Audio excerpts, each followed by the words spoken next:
দেবর ও ভাবির মধ্যে কেমন পর্দা হওয়া উচিত? দেবর এবং ভাবির মধ্যে সীসা ঢালা প্রাচীরের মতো পর্দা হওয়া উচিত।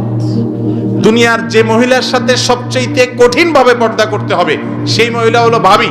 যে মহিলার সাথে সেই পুরুষ হলো দেবর, তার সাথে পর্দা বেশি করতে হবে মেয়েদের জন্য।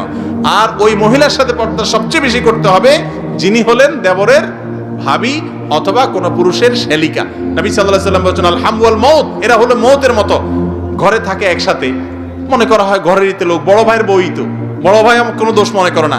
আস্তে আস্তে আস্তে তলে তলে তলে হারামের দিকে চলে যায়।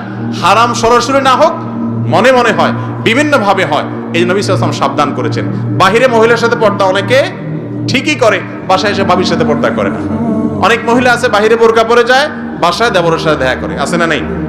হারাম একেবারে। যৌথ ফ্যামিলি যদি থাকতে হয় তাহলে সেক্ষেত্রেও পর্দা যাতে মেনটেন হয়, ফ্যামিলি সেটআপটা সেভাবে করতে হবে।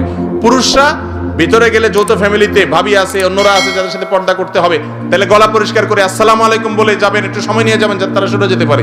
এগুলো একসময় আমাদের দেশে ছিল, কিন্তু এখন আমরা আস্তে আস্তে অভদ্র হয়ে যাচ্ছি, অসৌজন্য আচরণ আমরা করতেছি। সৌজন্যতা ছিল তখনকারটা, আমরা দেখতাম যে বাড়িতে যাওয়ার আগে সালাম দিয়ে গলা পরিষ্কার করে তারপরে যেত।